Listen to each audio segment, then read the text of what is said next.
Waalaikumsalam warahmatullahi wabarakatuh. Alhamdulillah, rabbil alamin, wa bihi nasta'inu ala umuri dunya waddin, wassalatu wassalamu ala asrofil anbiya'i wal mursalin, sayyidina Muhammadin wa ala alihi washabbihi ajma'in. Jadi sebelum kita memasuki pembelajaran pada pagi hari ini, alangkah baiknya kita membaca doa bersama-sama terlebih dahulu. Silakan ketua kelasnya Nofal Azhar pimpin doa pada pagi hari ini. Baik, sebelum pembelajaran pada hari ini dimulai, marilah kita mengucapkan basmalah. Bismillahirrahmanirrahim. Baiklah, sebelum Ibu menyampaikan materinya, jika tidak ada yang berkepentingan di atas meja, silakan masukkan ke dalam tas seperti HP ataupun buku-buku yang tidak keperluan pada materi pembelajaran pada hari ini. Jika ada sampah di bawah kursi kalian, silakan diambil dan dibuang ke tempat sampah. Sudah ada ya? Sudah rapi semuanya? Ya. Baiklah, sebelum menyampaikan materi pembelajaran pada hari ini, Ibu akan mengabsen terlebih dahulu ya. Resi, hadir Bu. Nofal Azhar, Saya Bu. Andi Supriyadi. Sakit Bu. Sakit apa dia? Tidak tahu, tapi dia dengan surat Ibu. Coba Ibu lihat suratnya. Makasih ya Nofal. Ya Bu.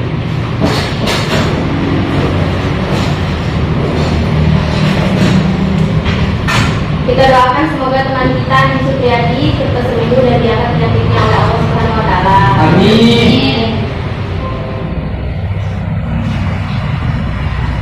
Sebelum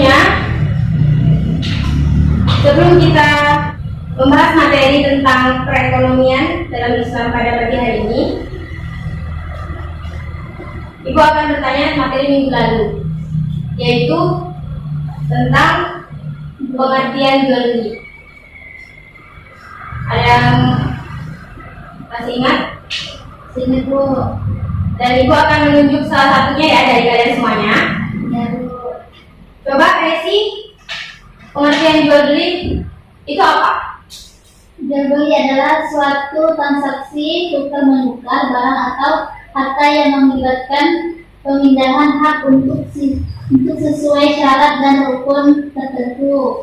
Ya, bagus sekali. Tepuk tangan untuk Resi.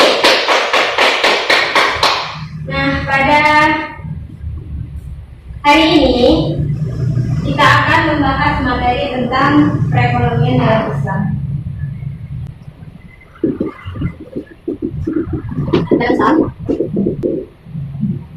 Yaitu adalah syarat dan rukun jual beli. Yang lalu kan kita telah mempelajari pengertian jual beli, bahwa jual beli adalah suatu transaksi tukar menukar harta ataupun barang yang kepemilikannya berpindah ke tangan orang lain. Nah, sekarang kita akan membahas tentang rukun dan syarat jual beli.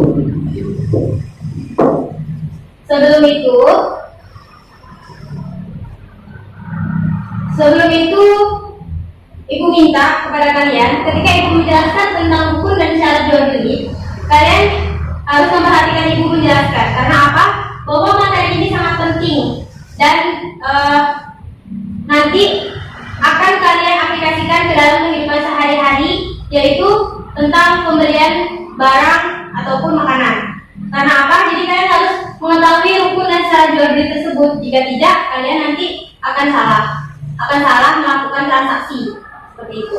Nah, jika kalian tidak mendengarkan Ibu dalam menjelaskan materi pada hari ini, dan nanti terakhir Ibu akan memberikan soal ataupun pertanyaan kepada kalian, dan jika kalian tidak bisa menjawab, akan Ibu hukum. Jadi kalian harus benar-benar serius mengikuti mata pelajaran ini, dan materi tentang hukum rukun dan syarat jual beli ini. Jadi tujuan pembelajaran kita hari ini yaitu kalian bisa menyebutkan syarat dan rukun jual beli. Paham? Paham Bu. Baik. Langsung masuk ke materi, yaitu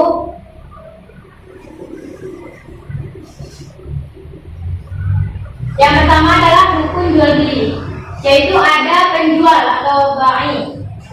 Nah, ada penjual adalah salah satu rukun jual beli. Kenapa? Karena penjual itu adalah orang yang menjual barang-barang untuk orang yang memerlukan.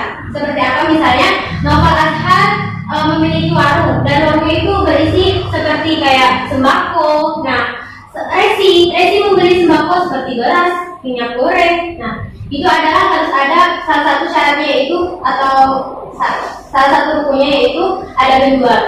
Dan yang kedua yaitu ada pembeli.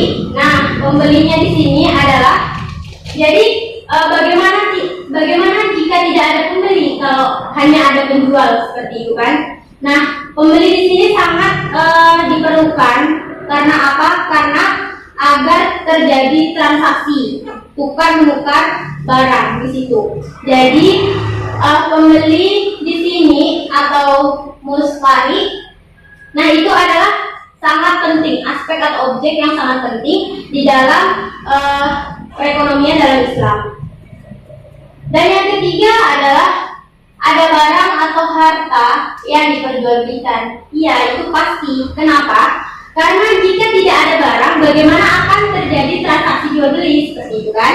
Jadi ketika tidak ada barang, maka transaksi tukar menukar barang itu akan gagal seperti itu. Dan harus ada harta yang diperjualbelikan seperti itu.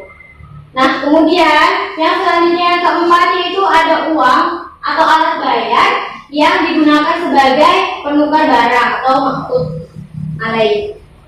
Nah, jadi ketika kita membeli barang pasti harus ada uang. Karena apa? Karena jika tidak ada uang, kita tidak bisa mengambil atau memiliki barang tersebut, seperti itu kan? Contohnya seperti ini. Misalnya, Resi mau membeli HP di sebuah toko. Nah, Resi sudah mendatangi toko tersebut, namun Resi tidak membawa uang. Jadi, Resi sampai sana cuma hanya hayalan, cuma hanya bisa melihat tipe-tipe HP, tidak bisa memiliki HP tersebut. Jadi itu tidak bisa dikatakan transaksi dan tidak masuk ke rukun jual beli. Nah, seperti itu. Jadi ketika kita mau melakukan transaksi jual beli atau kita mau membeli barang, kita harus menyiapkan uang atau alat bayar yang digunakan sebagai penukar barang. Jadi misalnya Resi mau beli HP ini, jadi uangnya Resi berikan kepada penjual dan Resi nanti bisa memiliki HP tersebut seperti itu. Paham ya anak-anak di sini? Dan kemudian yang kelima yaitu adalah lafal ijab qabul, yaitu sebagai bukti akan adanya kerelaan dari kedua belah pihak. Kenapa harus ada ijab qabul? Nah, ijab qabul itu tidak hanya di dalam pernikahan, namun di dalam jual beli pun harus ada ijab qabul. Nah, kemudian agar lebih sahnya lagi di sini ada 4. Coba Novel Azhar baca 1 sampai 2. Agar bisa yang pertama berakal sehat, yang kedua atas kemauan sendiri. Ya, cukup. Coba Resi selanjutnya sudah dewasa kemarin. Yang terakhir keadaan penjual dan pembeli itu bukan orang pemboros terhadap harta. ya. Jadi paham nggak kalian ini maksudnya gimana? Tahu. Resi? Kurang paham ya. Jadi agar transaksi jual beli kita terhadap barang yang ingin kita beli, nah kita itu satu syaratnya itu harus berakal sehat. Kenapa? Karena jika orang yang tidak berakal sehat itu akan diragukan transaksi jual belinya. Kenapa? Karena satu, misalnya bisa jadi nanti uangnya dari hasil yang kurang baik misalnya, atau maaf kata mencuri atau seperti itu kan, karena dia kan kekurangan akalnya itu kurang sehat gitu, atau bisa dikatakan gila gitu ya. Nah, jadi kita dalam diri sendiri ketika ingin melakukan transaksi jual beli kepada penjual ataupun yang barang yang kita harus berakal sehat. Kita tidak lagi ngigau, kita tidak lagi hayalan. Jadi memang benar-benar harus sehat dan akal kita juga sehat. Bukan cuma badannya aja, namun akal kita juga sehat seperti itu. Jadi paham ya? Jadi berakal sehat di sini berarti kita bukan orang gila seperti itu. Itu adalah bahasa kasarnya seperti itu. Nah, yang kedua itu adalah atas kemauan sendiri. Ya, kenapa ini adalah sebagai salah satu rukun jual beli yang disahkan atas kemauan sendiri? Jadi ketika kita membeli barang, ketika kita menginginkan barang tersebut ada di tangan kita, maka di dalam diri kita sendiri itu harus ada keyakinan ingin muncul kemauan sendiri untuk membeli barang tersebut, tidak karena paksaan, Bu. Jadi Noval dengarkan Ibu ya. Nah, ketika Noval ingin membeli sesuatu, Noval itu harus yakin kepada diri sendiri dan harus memiliki kemauan sendiri. Tidak ada unsur paksaan baik dari teman-teman ataupun dari orang tua, namun ataupun dari teman-teman yang lainnya seperti itu. Paham Noval? Nah, yang selanjutnya yaitu sudah dewasa aturannya. Jadi rukun jual beli yang dikatakan ada lebih sah di sini adalah ketika kita sudah balik. Kenapa? Karena kita sudah memiliki mana sih barang yang baik untuk diri kita sendiri, mana sih barang yang buruk untuk diri kita sendiri, seperti itu kan? Karena apa? Karena kita membeli barang itu bukan cuma ingin kemauannya aja atau hanya sekedar hal nafsu kita untuk membeli barang tersebut, tapi tidak dimanfaatkan dengan sebaik mungkin, seperti itu kan? Nah, jadi bagaimana Bu yang anak kecil beli es ke warung itu, Bu? Gimana Bu? Nah, ketika anak kecil ingin beli es itu kan cuman barang-barang yang ada yang dia inginkan, seperti maksudnya dia inginkan apa? Belum termasuk ke kebutuhan pokok, kebutuhan pribadi seperti itu kan. Nah, tapi kebutuhan pribadi di sini adalah hanya sementara, seperti ingin beli permen ke warung, ingin beli es atau apa dan lain sebagainya seperti itu kan. Nah, yang selanjutnya adalah keadaan menjual dan membeli itu bukan pemboros terhadap harta. Jadi, ketika kita ingin membeli barang, nah itu tuh kita pikirkan dengan kemampuan harta kita. Tidak boleh memaksakan diri dan tidak boleh kita menghambur-hamburkan harta tersebut atau barang-barang tersebut seperti itu. Paham? Rukun jual beli di sini? Novel gimana Novel? Paham tuh Bu. Alhamdulillah. Kemudian yang selanjutnya yaitu adalah syarat jual beli. Di sini syarat jual belinya ada berapa Novel? Ada 3 Bu. Ya, itu garis besarnya saja. Yang pertama Desi. Yang pertama, barang itu suci. Oh, ini Syarat umum Bu. syarat umum. Yang kedua Syarat umum. Dan yang ketiga apa Novel? Syarat barang yang diperjualbelikan. Ya, jadi setelah kita mengetahui rukun sebagai rukun jual beli dalam kehidupan sehari-hari, nah kita masuk ke syarat jual beli. Jadi rukun tadi adalah kita harus terapkan dalam kehidupan kita. Karena apa? Karena itu adalah sangat penting sekali. Karena jika tidak, kalian akan salah melakukan transaksi tukar menukar barang ataupun harta. Paham? Siswa-siswi ibu semuanya? Paham nggak Bu? Nah, lanjut syarat umum di sini. Bacakan apa?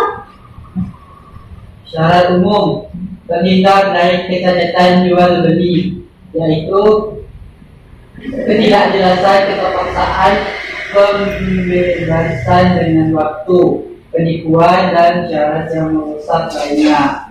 Nah, jadi syarat jual beli di sini yang pertama syarat umum. Jadi kita harus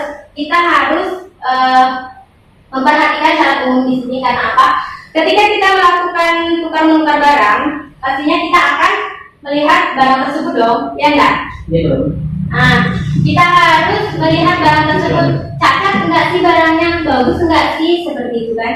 Nah, terus kita membeli barang itu terpaksa enggak sih? Nah, itu ada tadi yang sudah dijelaskan dalam rukun seperti itu. Nah, mungkin jelasnya yang poin ini nih, penipuan di sini.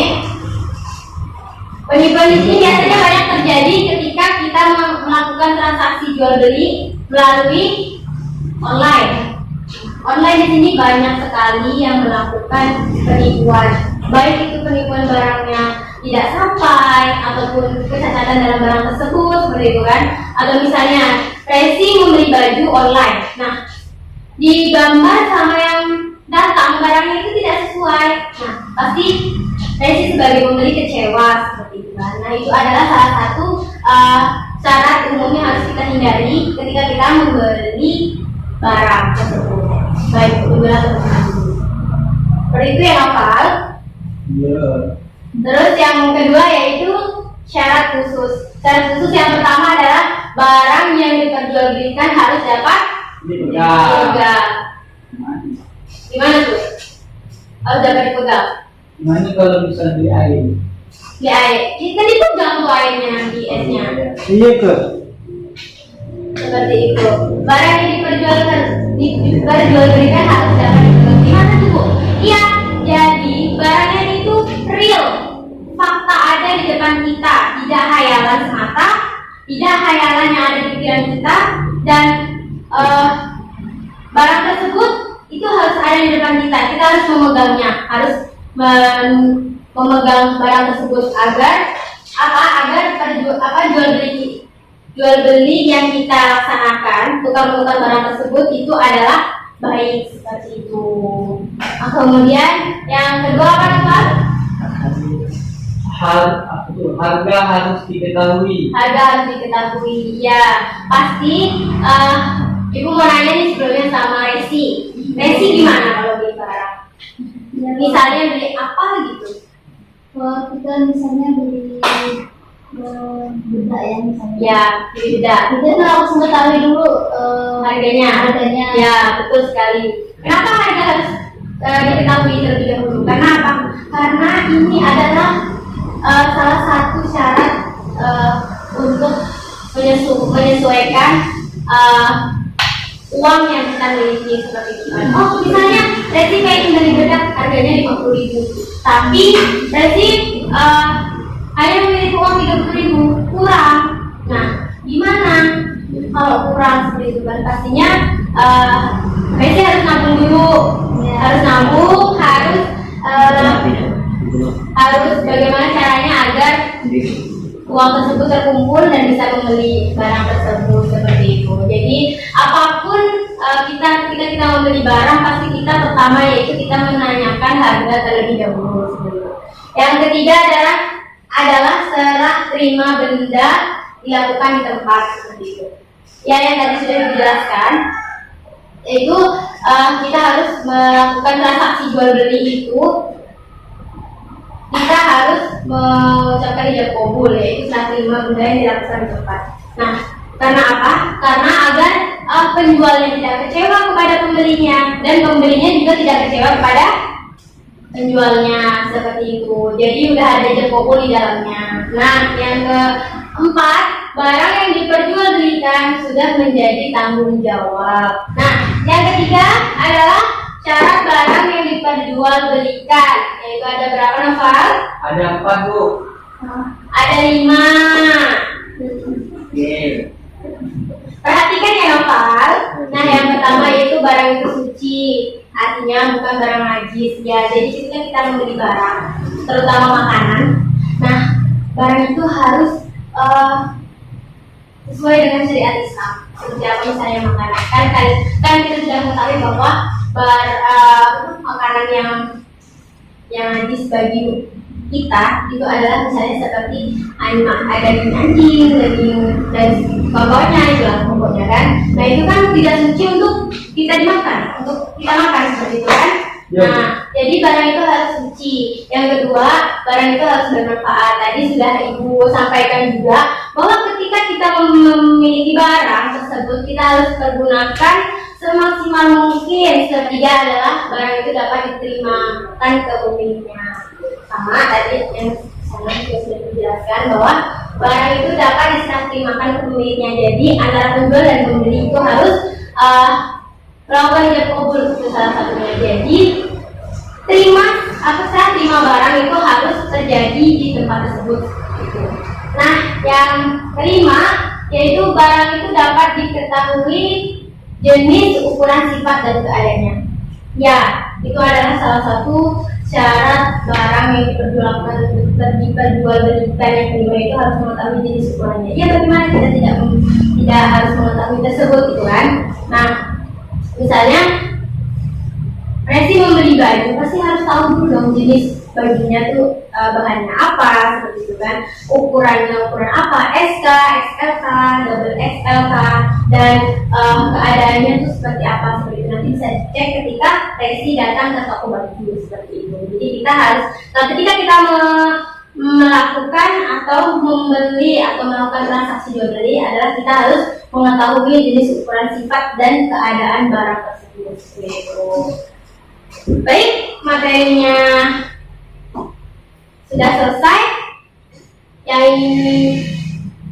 Jika ada yang ditanyakan, Ibu persilakan. Saya Bu. Ya. Terkait rukun jual beli yang poin nomor 5. Rukun jual beli. Ya.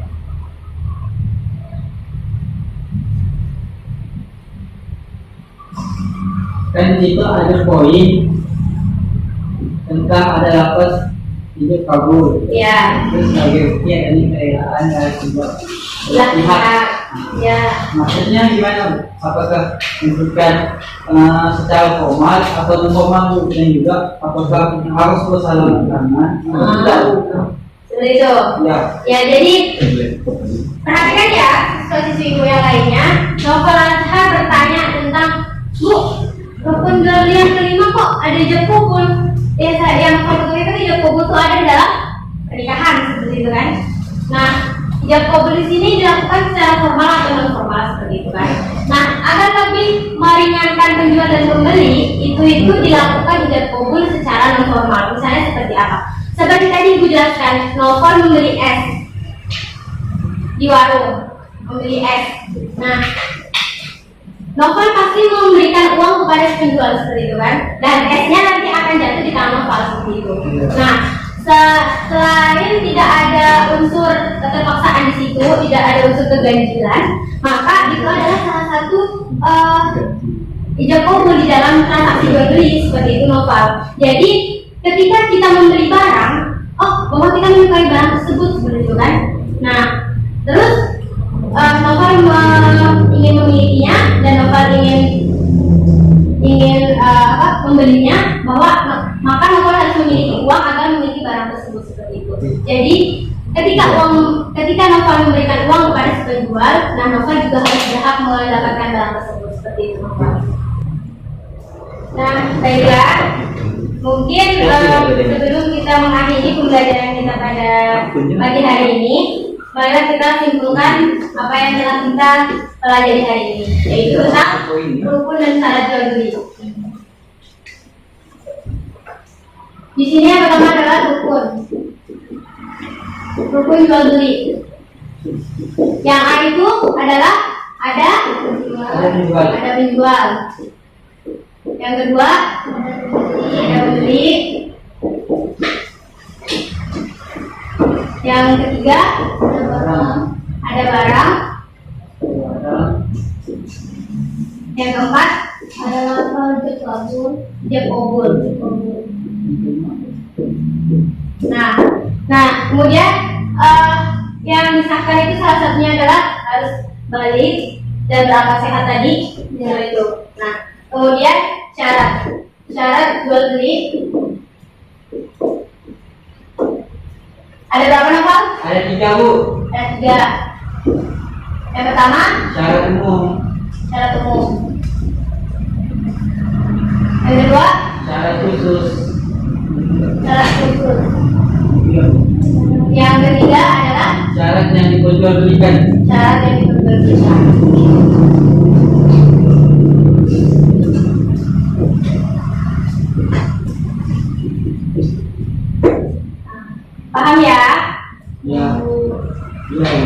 selanjutnya adalah Ibu ingin bertanya kepada kalian. Sebelum itu, kalian tutup terlebih dahulu bukunya. Jadi Ibu akan menghapus yang ada di papan tulis. Sudah dicatat ya? Sudah.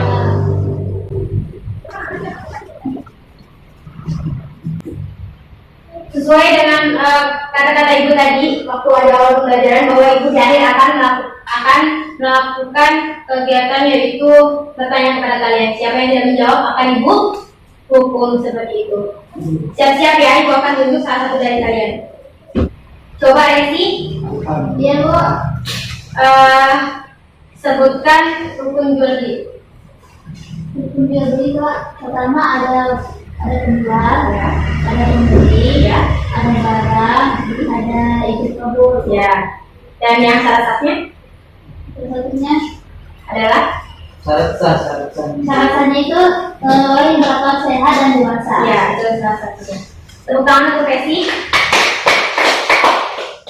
Kemudian satu lagi Ibu ingin bertanya kepada Novel Azhar. Coba Novel sebutkan syarat jual beli.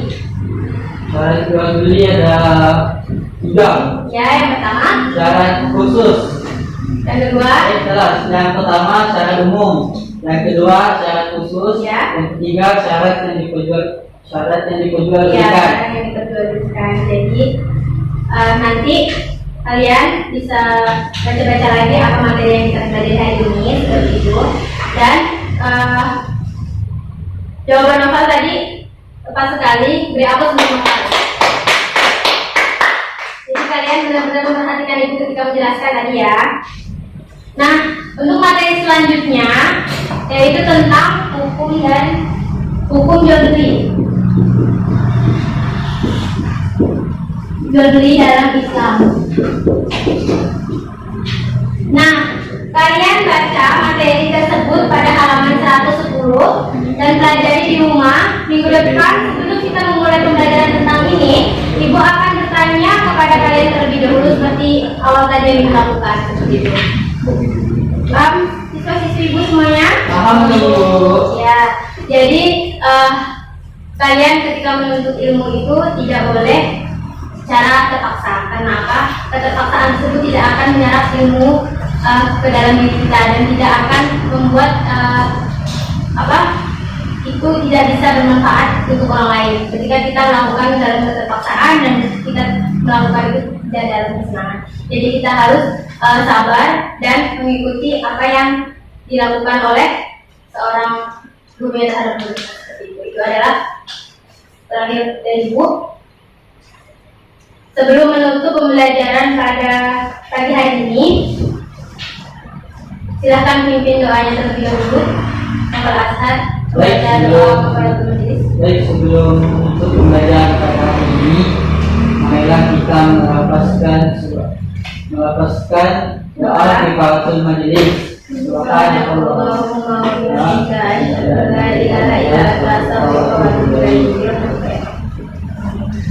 Ibu ada kan? Salah kata kepada kalian yang minta maaf. Assalamualaikum warahmatullahi wabarakatuh. Waalaikumsalam. Apa kalau antara Ibu terangannya? Assalamualaikum. Warahmatullahi wabarakatuh.